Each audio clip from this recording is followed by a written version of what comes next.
жолдо биз ошол мектептерге деги эле билим берүү системасына инновацияны киргизүүдө кандай мүмкүнчүлүктөр бар, кандай перспективалар бар, кандай тобокелчиликтер бар, мына ушул жөнүндө сүйлөшүп жатабыз. Биз деги эле Кыргызстан өлкөсү жаңыланууга даярбызбы? Мугалимдер үчүн кандайдыр бир шарттар түзүлөбү? Окуучулар үчүн жакшы бир шарттар түзүлөбү? Мына ушулар жөнүндө сүйлөшүп жатабыз. Биз бир нерсени туура түшүнүшүбүз керек. Бүгүнкү күндө бардык маселени чечүүчү фигура бул мугалим.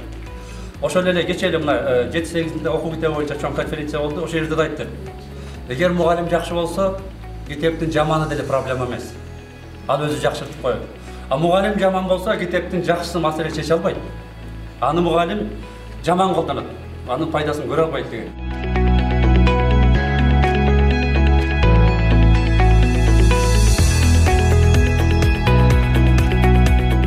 В рамках концепции для развития цифровых навыков определены следующие приоритетные направления. Это вот то, что касается нас: внедрение цифрового образования, развитие цифровых навыков, развитие IT-образования, широкомасштабная подготовка высококлассных IT-специалистов, разработка системы обучения, переобучения цифровым навыкам для всего населения. Вот пандемияның учурунда мен боюнча биз шок болду да. Шок болдук дагы. Ошол тармакта абдан бир мындай өзгөчө билим берүү тармагында, өзгөчө мектеп билим берүү тармагында абдан бир жакшы иштер жасалды деп ойлойм да. Мектептин баары жапты, бирок ошол макта ногоз болбогон, бардык билим берүү мекемелери жабылды. Ушул жабылгандан баштап, жалпы эле ушул билим берүү секторунда иштегендерге, мекемелерге, андан тышкары ушул бизге окшогон билим берүү тармагында ар кыл долбоорлор менен иштеп жүргөнбүзгө мындай абдан бир чакырык таштады. Ар бирибиз ойлоно баштадык. Өткөндө бир профессор эже айтат, ушул Бишкектеги эмне кыларын билбей кандай көзүм шок. Бүттүк мен бүттү. Мугалимдик эми бүттүк экен деп ойлодум дейт. Ошондой сыяктуу шок болгон учурларыбыз болду. Есть активная обратная связь, где учителя и ученики пишут, что и созданные телеуроки, и через мобильные приложения. Единственное, хотелось бы здесь также сказать, что большое спасибо тем учителям, которые в короткий момент освоили все вот эти технологии, когда мы вообще не знали, что такое Zoom там и так далее, да? Никогда не пользовались.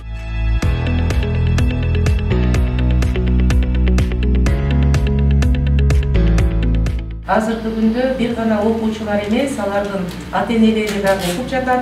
Колубуздагы колдонуп аткан жөнөкөй эле гаджетти биз жөн гана бири-бирибиз менен маалымат алмашуу же болбосо информация топтоо, аны башкаларга жеткирүү эмес, билим берүүдө дагы канчалык деңгээлде максаттуу пайдаланса болот экендигин мына ошол иш жүзүндө биз колдоно алдык десек болот. Эгерде салттуу окутууда мугалим гана психолог дагы, тарбиячы да, окутуучу да көп функцияларды аткарып атса, бул дистанттык окутууда ата-эненин милдетин көтөрүшүбүз керек.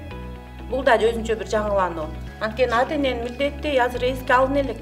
Канчалык деңгээлде ата-эне дистанттык окутууда наблюдатель болуп алыш керек. Ошол функцияны өзүнүн мойнуна коюп бериш керек ата-эненинчи.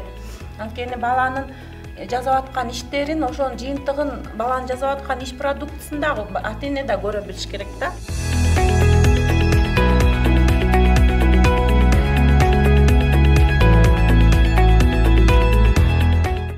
Кошумча билим берүү уюштурулган, бирок азыр Улан Мамбет Ахунович да айтып кетти, биздин билим берүү мыйзамында демек аралыктан окутуу же болбосо онлайн окутуу, онлайн мектеп деген дээрлик каралган эмес экен. Демек бул жагынан дагы реформаны талап кыла тургандыгын Алмазбек Атабекович да айтып кетти. Биз дагы күтүүбүз. Дистанттык бул өзү эле инновация. Биз үчүнчү азыркы мезгилде, азыркы доордо дистанттык. Анткени бул көптөгөн тармактарды камтыйт. Мисалы эле ошол инструменттерди колдонууда, онлайн сервис платформаларды биз салттуу окутууда колдонуп атабыз, бирок мунун да жаңылануу, улам утурлук жаңыланууларын эске алышыбыз керек. Жана ошондой эле технологияларды жана методикаларды, технология менен методиканы айкалыштырышыбыз керек. Ошону менен иш алып барууда. Заманбап мугалимдин ролу башка нукка бурулуш керек деген сөздөп, жерде багыттоочу болуш керек.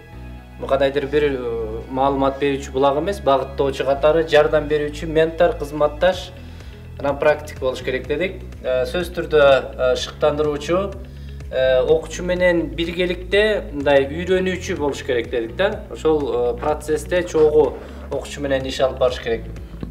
Өзү сынчыл ойлонгон жана окуучуларды сынчыл ойлондура билген, медиа жана санарип сабаттуу, көп тилдүүлүк дагы өтө мындай бир мааниге ээ дедик. Себеп дегенде мугалим үчүн жаңы маалыматтарды, жаңы нерселерди өздөштүрүш үчүн ошо тил билүүсү өтө маанилүү дедик.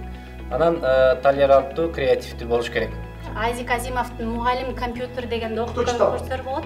50 жыл мурун эле муну жазганда мугалим деген компьютер болуп калат дегенчи. Анан аякта кичинекей кыз айтат: "Разве учителя были живыми людьми?" Ошо рисктери бар да.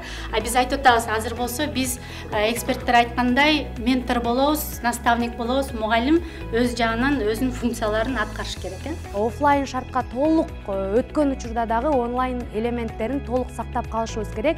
Жана онлайн элементтин алдыга сүрөп бараткан новатор мугалимдерди дагы биз издеп, аларды дагы колдоо көрсөтүп, алардын дагы иш тажрыйбаларын жайылтышыбыз керек. Ошондо гана биз билим берүү системасын бийиктиктерге алып чыга алабыз. Онлайн окуу офлайндын даражасынан дагы алдыга өтөт. Биз онлайнды келечекте кадимки окуу процессине колдонуп калабыз. Жана онлайн бул шаардагы бала менен, шаарда эң алдыңкы мектепте окуган бала менен, айылдагы эң төмөн мектепте окуган баланын билим алуу темпини, уровенине бирдей кылат.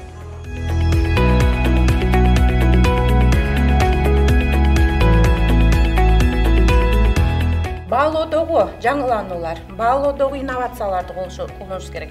Баягы стандарттуу түрдөгү баалоо системалары эмес, ошо окуучуну мотивациялай турган баалоонун жаңылоосун киргизишибиз керек. Да, кош коюңуз. Перспективага да кошумча бизде мисалы үчүн мугалимдердин жогорулатуу курсуна барганда бир эле предмет эмес, же информатиканы эле компьютерга эмес, ошол мугалимдин мисалы үчүн мен тарых болсо, мен тарых предметимди окутуп, аны менен кошо компьютердик курсту кошо окутуп киргизиш керек да, Интегрирован, да? Анткени уже келечекте уже мугалимдердин баары ноутбукка иштей алышат. Бир эле тарых предмети боюнча курс повышение кылып койбой, ошо плюс компьютерди кошо окутуп чыгыш керек. Перспектива бар. Балдар жөнүндө сүйлөйбүз, вот психологлорго келек и так далее. Бирок мугалимге деле, чтобы эмоциональное выгорание не было, тоже поддержка керек да. И надо думать о том, чтобы на курсах повышения квалификации было вот стресс-менеджмент, да, вот, управление вот от выгораний на учителей.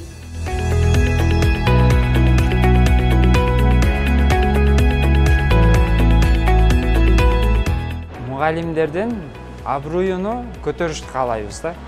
Биз жөнөкөй эле мугалим болушту каалабайбыз. Ошондуктан бардыгы биздин абруюбузду көрүп, алар бизге кошулушту каалайт, биздин авторитетибизди көрүп, алар биз дагы силердей болгубуз келет. Биз аларга үлгү болгубуз келет. Биз кыргыз билим берүүсүн алдыга тарткан, тарыхта калган мугалим болгубуз келет. Эртең өзүбүздүн көпүрөктү өзүбүз кура албасак, менмин деген патриот президент келсе да өнүктүрө албайт. Себеби бизде кадр жок.